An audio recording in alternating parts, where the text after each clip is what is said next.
Hi friends, my name's Aireonna and I'm here to bring you all the latest updates from the press conferences after the 49ers Tampa game. It was 23, 49ers 20, and was honestly a disgusting game from the 49ers. Didn't inspire much hope. If you guys want to hear more about my incident analysis and some fan interviews, I actually went live from the stadium and that's on my channel now. But getting into what we learned in the press conferences. And so really quick, let's just get the injuries from the game out of the way. Renardo Green, the cornerback that was filling in for Charvarius Ward, he's also just a really good cornerback, so they were giving him more of an opportunity. Do you think that I can't be out here because I'm yelling? Hopefully that's fine. I'll talk a little bit quieter. Renardo Green left with a toe injury and did not return. So hopefully he's okay. Charvarius Ward should be back next week, I'm pretty sure. I think they're just giving him unlimited time to deal with the grievance that he's dealing with. And then Nick Bosa was grabbing his hip the entire game. He was limited all week and actually questionable to play today. And throughout the entire game, you could tell that his hip was definitely bothering him. Now, I don't know if that's an excuse for letting Baker Mayfield embarrass you on the field, but definitely that hip injury is an issue. Kyle Shanahan didn't mention anything about Jawan Jennings, who was also dealing with a hip injury, but able to play, so hopefully he's actually good to go now. Jake Moody, who we'll get into, obviously missed some kicks. He said that it's not the fault of his ankle, but he did suffer a high ankle sprain just 3 weeks ago, so he's obviously still working through that, but not in a way that he feels like it's going to affect his playing. He chalked that up to just mental. Good thing he won that game in the end, because honestly, probably good thing that Debo hit him. Not actually, but don't you think that he was going to lose his job, and now the 49ers look really bad if they fire him after Debo did that? And then Debo Samuel, he obviously had a very emotional reaction. We'll talk about the fight later, but Kyle didn't mention this, but Debo has been dealing with a rib injury for multiple weeks now, and I talked about it on my live. Debo is known for yak yards. He's known for being tough and physical and fast once he gets the ball in his hand. He was being hit as soon as he caught the ball and then pushed backwards. I have to imagine that rib injury is still bothering him, but it's not official or anything. So make sure to like and subscribe, because Kyle will go live, or will call. He won't go live. I will go live. Kyle will call us tomorrow. He always calls round 3, sometimes a little bit earlier, with injury updates from anyone that got MRIs or anything that flares up tonight once the adrenaline has worn off. So that'll be interesting. I don't know if he's going to touch on anyone else. George Kittle was also on the questionable list, but he played phenomenal today.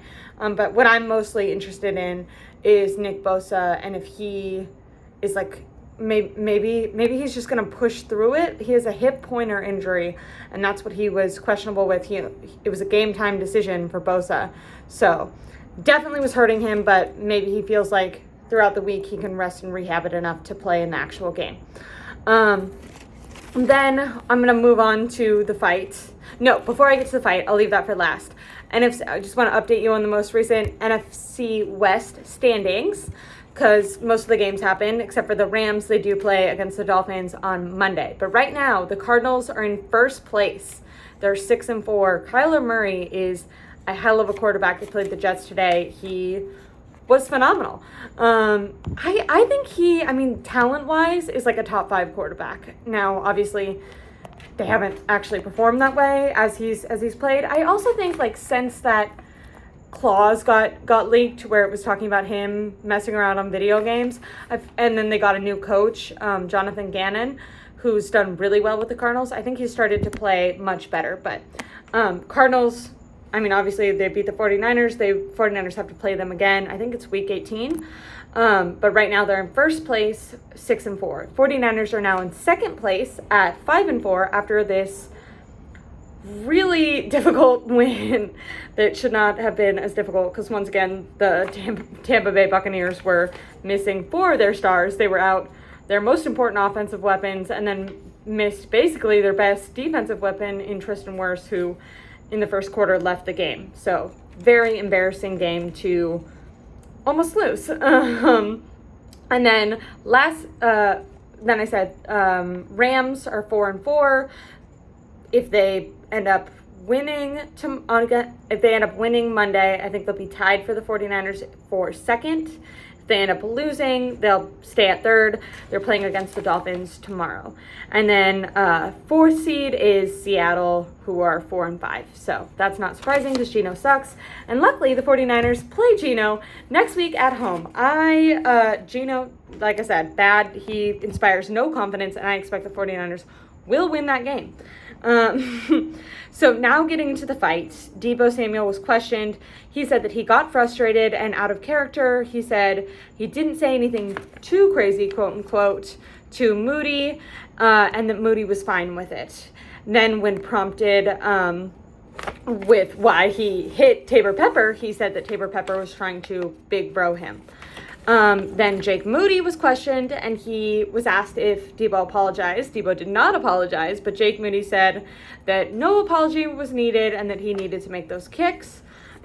He was kind of just eating it because you could tell that if he didn't make that last one, he would have been fired. I almost think that he should be fired even though he did make that last one. You can't. He has a history all last season of missing important kicks, including in the Super Bowl, and then you missed three in a row. It's good that he made the game winner, and I do think that probably buys him an extra week, but at least the special teams coordinator needs to get fired. And then Tabor Pepper, who got in the middle of the altercation and was the guy that Deebo kind of grabbed by the neck under his helmet, which was really intense. He said that Deebo just told Jake Moody to lock in, and that Tabor Pepper was just trying to have Jake Moody's back, and that people don't know what it's like to be, in a specialty group, and that everything really relies on you and people overreact to it.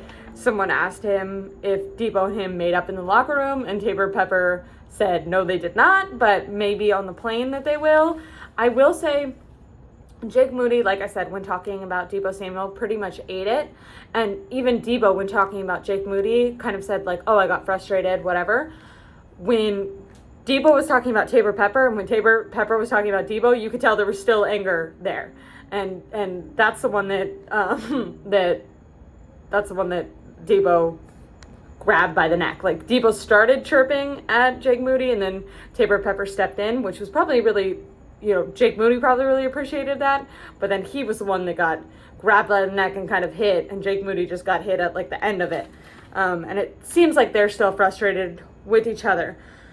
Kyle, on the other hand, he claimed in his press conference that he didn't even know that this happened, but when he was described it, he said that he wasn't worried and it was just a brotherly scuffle.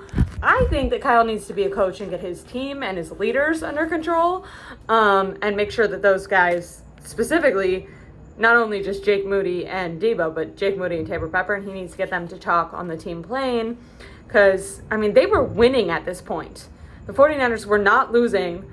They were literally up, and you have a leader attacking a guy. Either A, that guy needs to not be on the team because he's literally bad. Like, I don't necessarily think Deebo's wrong for wanting to yell at Jake Moody. I think everyone who watched from the stands or from the couch was like, why the hell is this guy even on the team? And it's clear that that's how Deebo Samuel feels. But you have to, I'm sure a lot of other players felt that way too, and they didn't, go attack him. You can't physically hit someone. So like I said, Kyle said that it was nothing but a brotherly scuffle. Then for you guys who follow Last Second Sports, that Jesse Naylor, he was sitting very close to the sideline at the game today, and he actually described what was happening from a fan experience, so not the PR version that Kyle's going to tell you. And he said that Deebo went over there, was swearing and trying to hit, and then so he said it wasn't just a scuffle. Deebo went over to the special teams part of the sideline. Like, mostly the defense will sit next to each other, the special teams sit next to each other, offense stand next to each other. So Deebo went over to that part of the sideline. He was asked repeatedly 2 to 4 times to leave after swearing and stuff at Jake Moody. And then after he did not leave and kept coming back, the 3 to 4 times, then he started taunting Jake Moody and Tabor Pepper, pointing at them, laughing at them, and dancing, making fun of them. Then that's when those two kind of got up as Debo was getting more in their faces, and when Tabor Pepper kind of stepped in, and you see Debo grab Tabor Pepper's neck, push him off, go to hit, kind of hits Tabor Pepper, and then at the end hits Jake Moody. So that's what actually happened. I guess good thing 49ers won. They needed this win. It's in the, NFC, it's in the division, but not looking good when your leaders are fighting amongst other players on the team. I don't know, but at the same time, does it show that Debo really cares and he's passionate? I'm interested in your guys' opinion, because I've gone back and forth. Like, obviously as a fan, I was like, what the fuck, Jake Moody? But then I think that maybe there's some level of professionalism on a team that you need. Like, I don't think that it's wrong that Debo Samuel went over and said something. I actually wish more leaders, I talked about this on my live too, because Fred Warner has talked about how he knows that, I'm standing on a chair, by the way. But Fred Warner has talked about how he knows for a fact that Jair Brown doesn't sleep. He'll stay up and play video games the night before games, and that affects his play. And Jair Brown has told Fred Warner that, and Fred Warner has never yelled at him or told him not to do that. He just jokes around with it about him, which I think is insane. And I think Fred Warner should tell him, this is a career, this is a profession, you need to come prepared, you need to prepare your body the next day, you need to rest and recover. What do you mean you're coming into games not well rested because you stayed up until 1, 2 in the morning playing video games? That's insane. And so I can't ask Fred Warner to step up and not just be passive and be like, haha, kids, they're going to do what they're going to do, and then be mad that Debo Samuel said something. I think it's just the way he went about it. You can say something, you can be like, dude, you need to lock the fuck in. This isn't acceptable. Or something like that. It's also just weird because Debo didn't have a good game, but also I think Debo's struggling with a rib injury. But Jake Moody had a high ankle sprain 3 weeks ago. He's definitely still playing on, he's at least nursing it. I don't know. I think that Debo, let me know in the comments, what is a good way that Debo could have said something? Because I think as a leader, as a captain, it's fine to voice your frustrations. You're on a team, you care about this, you want your passion to come through, you want people to know this matters to you. And obviously Jake Moody knows that, but I think it's totally fine for a leader to take, or a captain to take a leader role, especially if Kyle's not going to do it, and actually say something to Jake Moody. But obviously taunting, dancing, trying to hit him, that's that's what I think is not okay. I understand it from fan level, but from a this is your teammate level, and especially the game is not over and this guy might need to kick again, you need his head in the right mental space, which I think is what Tabor was thinking when Tabor, and also they showed on the sidelines, Juwan Jennings, Colton McKivitz, lots of people were going over and tapping Jake on the shoulder and being like, it's okay, dude, you're gonna get him next time. You have to make sure, at least for this game, before he gets fired, until the game's over, you gotta build a guy up and make sure that he's okay in case you need to rely on him again, which the 49ers did need to do at the end. So I don't know. I just think Debo went about it wrong. I understand why he was frustrated, but 1, he wasn't performing that well either. And then 2, you just can't taunt and point and laugh and try to literally physically hit. I bet he's going to get fined for that, your teammates. So that's where my problem with it stands. But I'll contemplate it more. I'm going to go live with Tom Jensen on Tuesday, and then I'll go live tomorrow after the thing with Kyle. Also, Kyle did say that he hadn't seen the video yet, so I wonder if he'll talk about it more tomorrow, and if he'll talk about, because the guys are going to fly back tonight. So I do think that Kyle will have, if he's a good coach, he'll have everyone, say their apologies on the plane. So I'm excited to hear updates from that. I can see why Debo Samuel was emotional. I think the way he went about saying something was wrong. I'm not opposed to leaders stepping in and trying to say something. I've quite literally thought that more leaders should do that on this team. But just about how you say the constructive criticism, what Debo Samuel was doing was mean and not helpful. You want to be constructive, especially during the game. Maybe after the game, if he would have missed another one, or even if he didn't miss another one, maybe after the game, once you've won or once you've lost, if you want to freak out on someone, maybe that's fine. But I think mid-game, while you're still winning, it's a lot to taunt and then hit two of your teammates.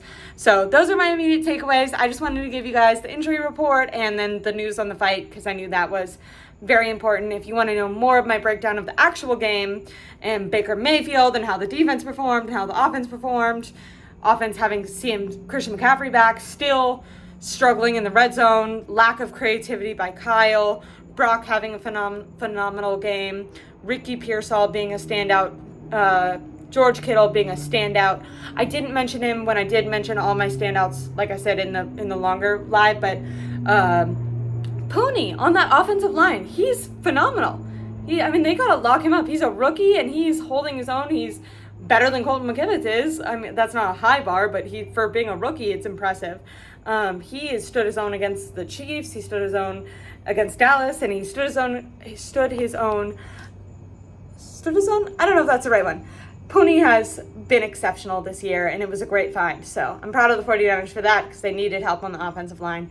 And because I forgot to mention him when I was mentioning the guys that I did think had a good game, I wanted to make sure I got to them. For injuries, Ronaldo Green, we need an update on his toe. He left the game. Hopefully it's not turf toe, because those can take a little while. Charvarius Ward, out for the passing of his daughter, not out because of injury. So when he comes back, will just be mentally when he can. Deebo Samuel, rib injury, and then Nick Bosa, that hip was very obviously bothering him. He was reaching down at it all game. So those are the things that we need to look out for. Hopefully nothing, that we don't know about comes up, like no hamstring swell up or anything like that. But that's my updates. Please make sure to like and subscribe. I will be going live again from Florida, Tampa, where I am now, tomorrow after Kyle Shanahan's call. And then I'm going to be getting on like a 12-hour plane ride with a 5-hour layover like a dummy, because I decided it was going to be cheaper to stay in the airport. But now I'm realizing that I should have just paid more, because now I'm probably going to buy food and stuff in the airport. I don't know. Anyways, I have like a 5-hour layover where I'll make lots of videos updating you guys after Kyle Shanahan's phone call with the media. It was really fun to see everyone, talk to all the fans. If you guys haven't checked that video out, go ahead and check it out. It was right before this one, but keep it locked in and I'll give you all the other updates tomorrow. Thank you guys. Bye.